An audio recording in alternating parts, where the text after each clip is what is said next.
And we are live. Hi, Tom. Hi, Hello, Eleanor. How are you? audience, who we can't see who's here, but welcome to everyone that's joining us live. You Yes. can communicate with us with the chat by the chat or the comment function on LinkedIn. So if you want to say hi, please do say hi to us by posting a comment. We're here today to talk about the advisory side of the business that we do. So how to move towards creating more impact on during the DEI journey. But before we get into that, Tom, I think we should maybe introduce ourselves quickly, as there might be some Absolutely. non-familiar people joining us as well. So, Sure. Tom, who are you and why are you here? Who am I and why am I here? Big existential question. So I'm Tom. I'm British of origin. I've been here in Switzerland for 30 years. And I had a long career in financial services, towards the end of which I was in human resources. And that's kind of where I started to discover the world of diversity and inclusion about 10 years ago. I was a client of Thriving Talents at my last employer. And for the last 4 years, I've been independent, working as a consultant, mostly on D&I work, although I do a bit of other HR work. And delighted to be a network partner of Thriving Talent. Not a direct employee, but they're on call when the mandates arrive. And why am I here? I mean,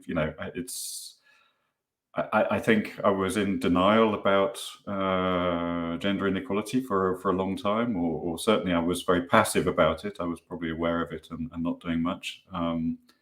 And when I was in human resources, I started to realize that I was in a position where I could do something about it. And that's what got me involved. I saw things around me which I didn't like and which I wanted to react to. And it's just taken over my life. It's become absolutely the passion for me. I get up with a purpose in the morning, which is always great to have. And I love working with clients and helping them find solutions, basically. So that's why I'm here. How Excellent. about you? That's why we're here today as well. But so who am I and why am I specifically here? Sort of a similar background to you, because we both speak with a British accent, but have both spent a long time in Switzerland. I was actually even born and grew up here, so have the full Swiss experience of also the school system, the work system, being a young blonde female person in a Swiss working system, in a leadership role as well. So the full experience of inclusion, especially, or non-inclusion in that world too. So I have an academic background in psychology, where I also worked on, I was really interested in the topic from kind of the perspective of people in groups and making, the many hours we spend at work more functional for the individual, for the team, and for the organization, for them to be thriving, like as the Thriving Talent name also means. And then from the personal experience of being a young blonde woman in roles of responsibility, have a passion also to change organizational systems, and hopefully one day also the wider societal and political systems around some of those challenges as well. But we're not going to go quite that far today. I think why am I here today is really that passion. So on the one hand, the passion for consulting. So I really think having that sort of external perspective that we can offer to support clients, at the beginning of their journey or further along on their journey. And also I'm here today because I suppose to advocate also for the way we consult, and to speak a little bit about that, because I think consulting and doing kind of strategy consulting can sometimes sound a little bit daunting, also very much depending on the size of the organization, right? And to take a little bit of the fear out of that, of actually it doesn't always have to be 5 years of mandate, out of which come 60 pages of presentation, and then nobody knows what to do with that. But there's also a very practical way of creating a DEI strategy, which is probably also the most sustainable way of doing it. So I think, and that's really something I believe in, and that I think we're really good at. Before we go into some more details, I have just 2 visuals to share to align us on what we're talking about today. So let me just add the visual. So from Insight to Impact, that's the title of today's LinkedIn Live, right? And we'll be focusing on kind of the left side of this infinity loop, so really looking at the advisory and consulting side of DEI and our unique approach to doing that and to helping organizations identify where they're at, what they need, and what priorities are for moving forward. Whereas in a month, when I'll be back here in the same space, we'll be talking about the right side of the loop. The program solutions, which focus more on, then implementing trainings, workshops, or sessions to create awareness, extend knowledge and skills for retaining or helping talent to thrive within organizations. If we look at the left side just in a little bit more detail to get us started, Tom, this is kind of what we say is part of that journey that we go on with clients. Maybe also, why is it an infinity loop and not sort of just a closed circle? I think it is because it's not a linear process usually going on this journey, right? There is a sort of a bit of looping back and forth and an interaction between working on sort of strategy and diagnosing and creating a roadmap, and at the same time always having that conversation within the organization, building awareness, creating conversation, sustainability, and maintaining that level of interaction with the topic. So that's why it's an infinity loop and not not a line or a closed circle or something, but it's really to show that it's an ongoing journey. And today we want to focus more on the part of the journey on the left, so steps 1, 2, 3 mainly, and a little bit of step 7 probably as well. So really step 1 being fostering intimacy, expertise, and thought leadership. So really engaging with the organization, engaging top leadership as well, so having them part of the conversation, building on what's already there. I think that's a super important thing as well, Tom, which we'll look at too. I know is right. We don't, usually we don't start from nothing, but actually organizations do have, they have data, they have insight, they have strategies that feed into this. So there's a lot there, and harnessing really all of that. And before moving on to step 2, I'll go through really quickly and then we'll go into them in more detail, where it's about understanding the needs and for us to earn the right to advise, also showing that we do understand where they're coming from, that we're taking clients and organizations from where they're at and working out a journey that really fits them. And also then maybe going into a bit more data analysis, surveys, equity analysis. There are different things we'll look at in just a moment on that. And then when we have a bit of a foundation on understanding the needs and the data, then okay, what is it that we can do to help identify priorities and create a bit of a roadmap for moving forward? And step 7 would then be always sort of making that loop back and looking at, okay, what is it that we discussed and how are we doing on that and how are we measuring and tracking impact? So that's kind of what we want to be talking about today. I'll remove the visual so that we can have a bit more of a conversation, you and I, about that, Tom, as we go forward. And sure. maybe you'd like to start us off, Tom, by speaking about why, in your experience, why do clients engage us? Why do they even get into that loop with us? Where are they sort of at usually? Yeah, well, I mean, as you said, we work with clients at very different stages of their journey. And we work with clients of very different sizes. We work with some quite small clients. We work with some huge organizations.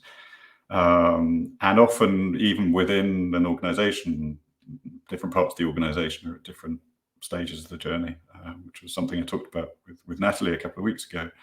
But I think what we really put the emphasis on is taking the time to understand the context and the environment that we go into. I think we bring, perhaps relative to other providers, I think we bring 2 things in particular. We bring empathy. We bring a real desire to listen and to understand, and there's absolutely no judgment whatsoever about where an organization is and how it got there. That's not what we're about. We're about helping them progress. And I think we're very pragmatic. So I think we're not coming in trying to sell a whole approach necessarily. We're coming in to try to provide the best support we can and the best advice we can on the basis of what is building into quite a considerable repository of experience across all of the partners in the network. So I think it's a lot of it is actually those very early stages. It's those first conversations we have.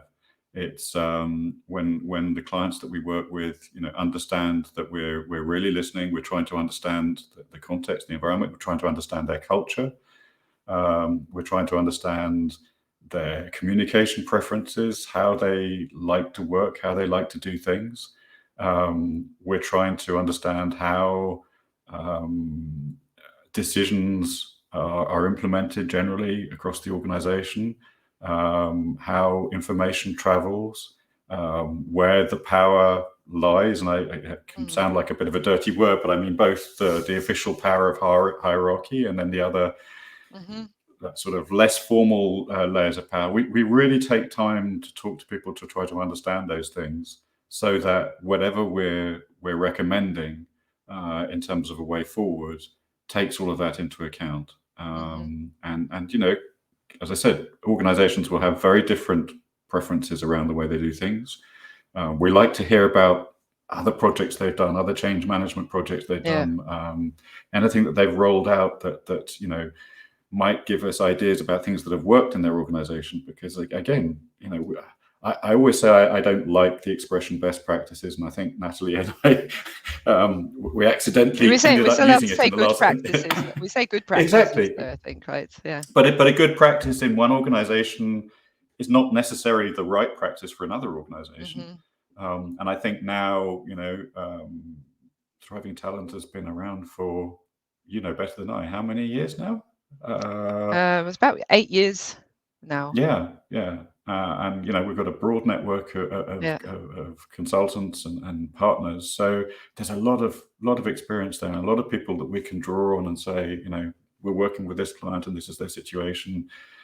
Have you done something which you think sounds like it might fit? So I think it's that we really do take that time up front. I think for me also, maybe just to build on that, what's important also, for clients who are maybe listening to this and thinking, okay, how could we support, or how could we collaborate? I think that word maybe is especially important as well, right? I think, we are experts on some of the content around DEI. We are experts on facilitating some of the processes around setting kind of an advisory process and then a roadmap into motion.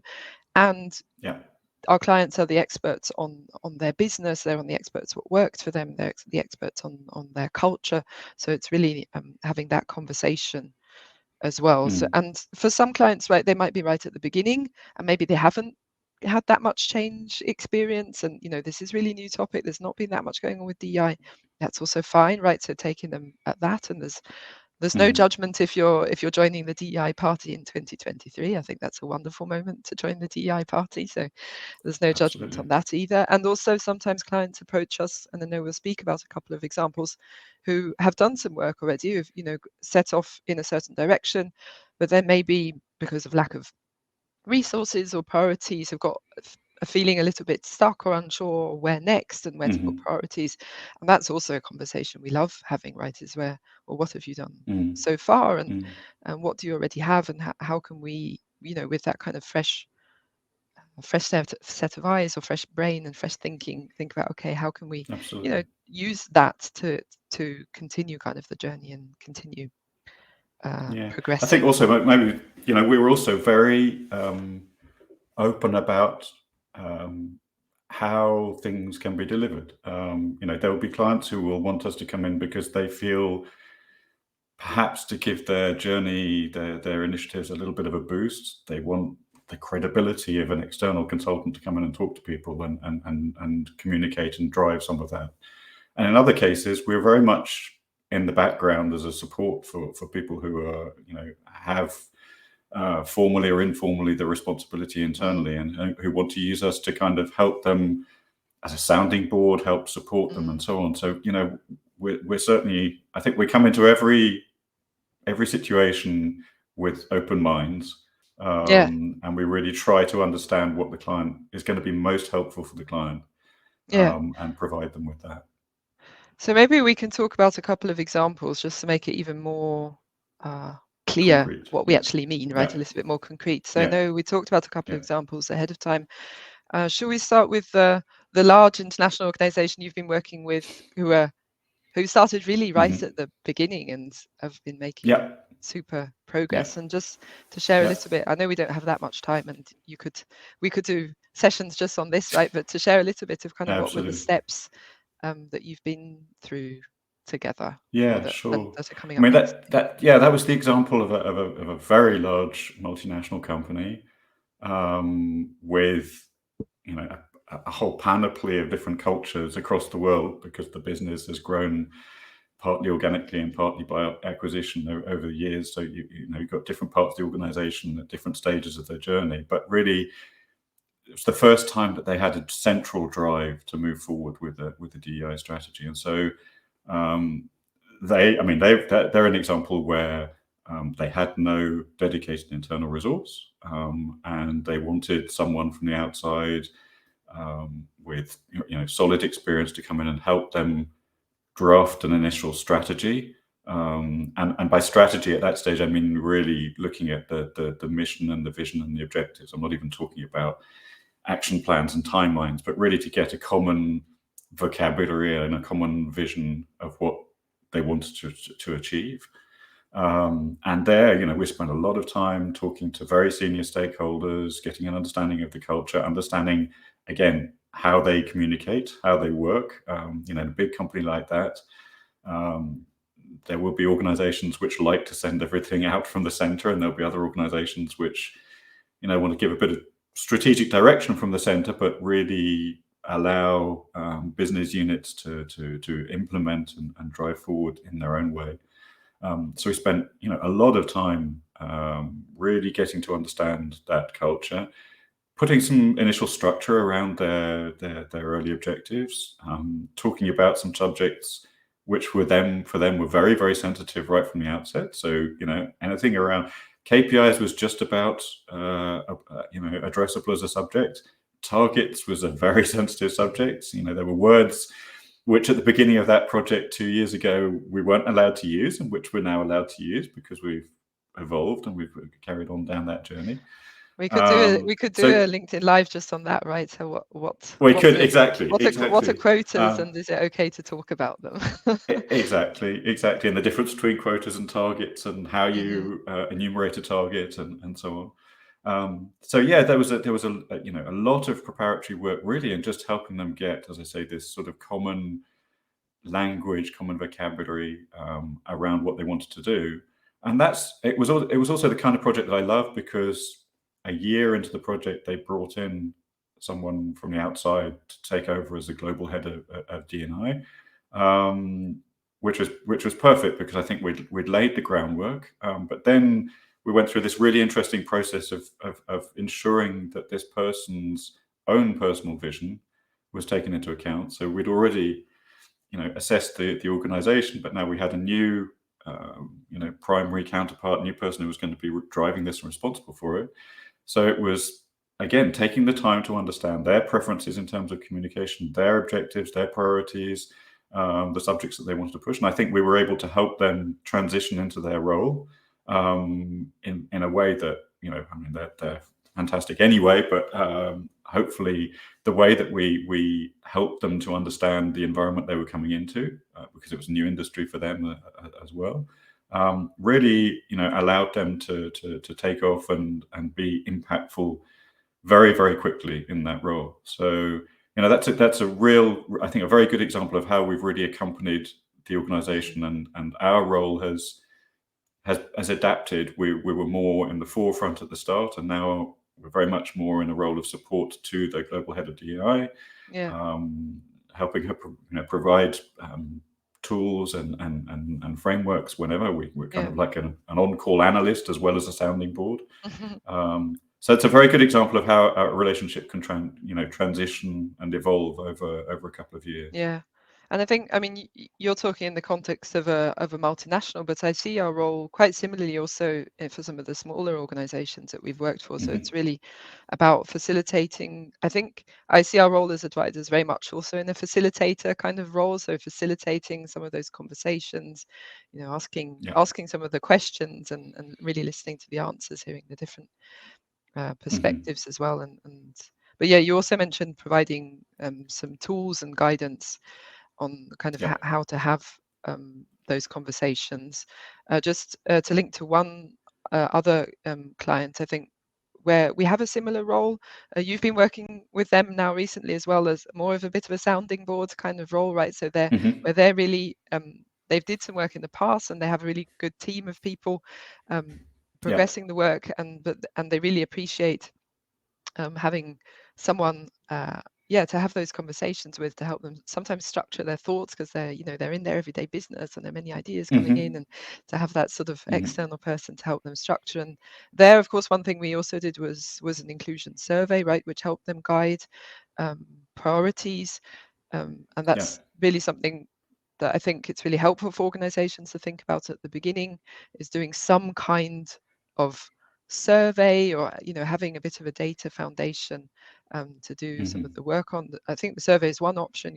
With other clients we've done more, especially smaller ones, maybe they think more about doing focus groups where they bring people together, or there's maybe a combination thereof, and then they can also progress into some of the tools that you've been working on with the client you were just mentioning before as well. So I don't know if you want to mention just briefly sort of what you absolutely. I mean, we are working in the field of DEI, and there's diversity and there's inclusion and there's equity there. And obviously, depending on where a client is in their journey and priorities, the focus may be more or less on one or other of those things. So typically, when we first start working with them and we're looking at KPIs, we're really thinking about the diversity, because it's part of putting that structure in place that helps them to understand what it is they're facing, and they probably find it more intuitive to kind of set targets or set aspirational targets around that, because they're used to seeing those kinds of numbers. The inclusion survey, as you said, is a great way for getting a sense, often for a company that's a little bit further down the journey as well, of how the work that they've been doing so far is being perceived and lived on a day-to-day basis by their employees. And often, the really interesting stuff is in the detail of how different populations perceive the same things.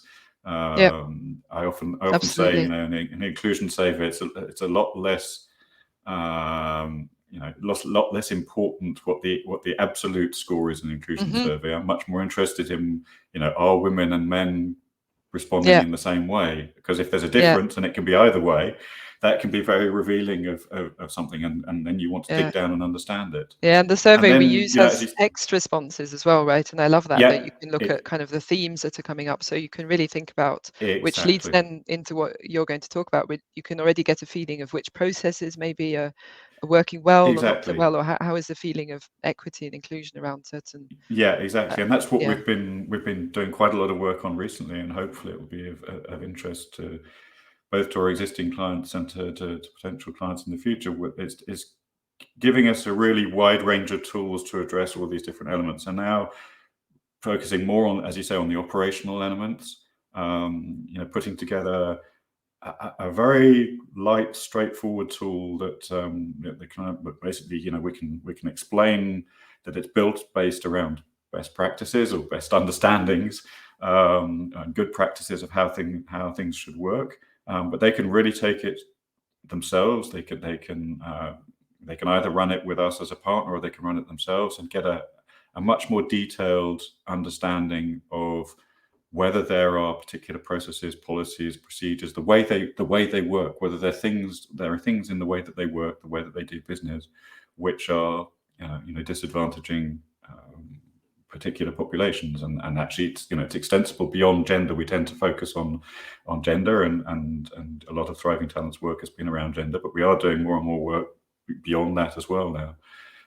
So these are really tools that are designed, rather than having to go out and I can take 40, 50 days of consulting work and have somebody come around and analyze everything. I was just thinking that they're really good also for smaller capacity, smaller budget resources, but where you want to have a look at where you're at and where priorities should lie. And in 99% of cases, a manager of a team will know the answers to these questions, will be able to answer these questions, but it gives you a structure, it gives you an overview, and it will enable a client to highlight either particular areas, particular functional areas, particular processes which are problematic. Maybe their recruitment practices are not inclusive and not resulting in equitable results.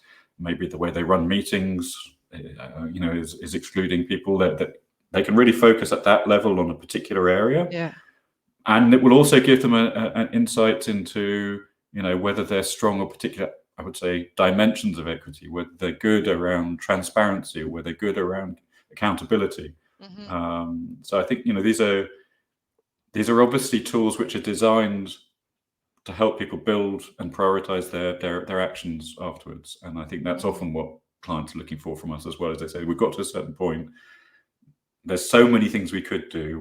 What should we focus on? How should we, and I think, that's what we're trying to do now, is to provide them with tools that will really help them understand where they can have impact, and where the priorities should be, basically. Yeah, I'm really looking forward to testing the tool also with one of the clients. I'm working on, which they're very Swiss in origination, and now becoming more multinational as well. And I'm really excited to be facilitating their first advisory group meeting. They now have implemented a DEI advisory group this Thursday, and that I'm anticipating that's one of the questions and that will come up soon, right? Is okay, what does this actually mean? What should we actually be doing, next year and the years moving forward to achieve the targets that they've set for themselves? So, and I think it's really good to have such a structured way to look at that. Right? Yeah, and I think the other thing about these tools is that they've really been designed with the thriving talent philosophy in mind, which is, as I say, this is not software where you buy a license and we own the software. It's a tool, it's a starting point which you can, if you want our help to adapt it because you feel that there are things that would enrich it, then we can do that for you. But otherwise, once you have it, you have it. It's your tool. And we're trying to basically empower clients to make decisions about how they go forward, how they implement these action plans. So, if they want to carry on working with us, great, we're delighted. But if there are things that they feel they can do internally and they don't need us, then we're also delighted. And if there are things that they identify and we think, well, maybe we're not the best people to provide that, but we know other people who are good in this area, we'll help them with that too. And I think that's really essential to our approach is obviously long-term relationships. I think we've built some quite long-term personal relationships with the people through the projects we worked on. But long-term relationships, I think, are built on trust. And I think our clients hopefully trust us that we're not trying to sell them consultancy days. That's not what we're about.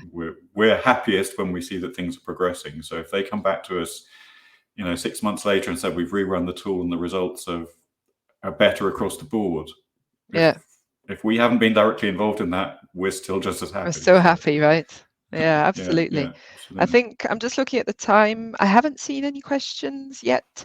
If anyone does have a question, feel free to type it in the comments very quickly, and then Tom and I will try and respond to that. But I think otherwise I can only build on what you say, Tom. I think our philosophy at Thriving Talent in general is always also not to say we're the experts on everything also surrounding DEI, right? We do have a lot of expertise, as you said, built up over the years that we've been doing this as Thriving Talent, and with the individuals that are involved in Thriving Talent from their backgrounds, and we also know the market and who else is out there if there's help needed on specific nuances that maybe we're not the experts on.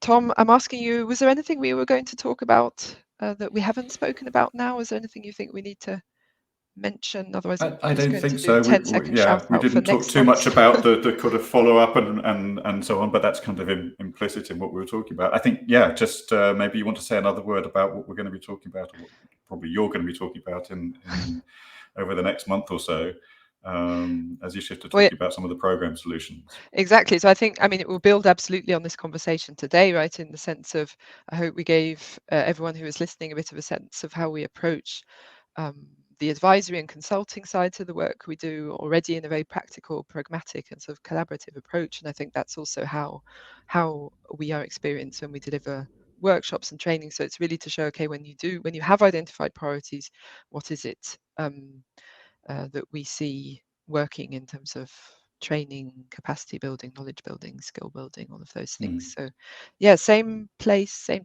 pretty precisely in a month. I think it's on the 26th of October. I'll be back here talking about that, and hopefully with many people joining as well. So I think we're at time, so we'll try and stick to Swiss punctuality, and thank everyone for joining, and please reach out to Tom, to me, to us at Thriving Talent if you want to know more about what we spoke about today. The tool Tom was talking about is called the Equity Analysis Tool, or EAT, and I think that's a good segue into it, that it's lunchtime, right? So also nice one, I like it. so I hope everyone has time for a little bit of lunch as well.